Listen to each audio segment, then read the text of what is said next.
Je suis consultant avec mes collègues du réseau Janoï pour les établissements sociaux et médico-sociaux avec des activités de conseil, de formation et d'évaluation.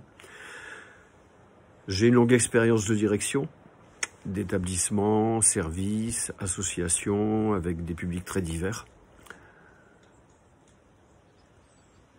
Je suis aussi psychologue clinicien actuellement dans une maison de la santé pluridisciplinaire.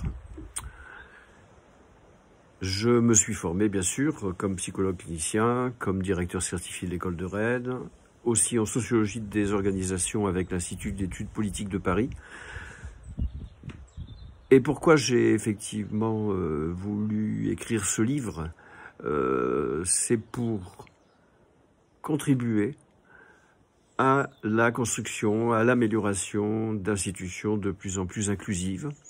Nous sommes au 20e anniversaire de la loi 2005 et le bilan, d'après les associations d'usagers, est assez mitigé entre la désinstitutionnalisation totale avec fermeture de tous les établissements préconisés par l'ONU et appliqués. L'ONU est pratiquée par plusieurs pays déjà d'Europe. Et puis une transition inclusive, plus prudente pour garantir aussi les acquis de tout ce qui a été créé. Eh bien, il y a un chemin.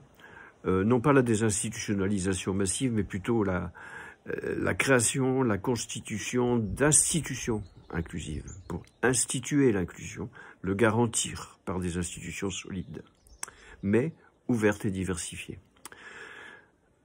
Donc ce livre est conçu, et c'est son originalité, j'espère, non pas à partir des politiques publiques pour voir comment elles se déclinent et s'appliquent dans le travail social, mais plutôt comme une construction qui renverse la pyramide en partant de l'accompagnement quotidien, celui qui est vécu et partagé par les personnes concernées et les personnes impliquées auprès d'elles, et ensuite, par lignes successives, voir comment on développe le pouvoir d'agir de ces personnes et on le facilite par des coordinations adaptées, par des supports efficients et suffisants, des organisations et un style de management qui les favorise, des politiques qui ne se contentent pas de les encadrer, mais leur ouvre des perspectives de créativité, et puis une éthique qui en développe le sens d'un vivre ensemble différent.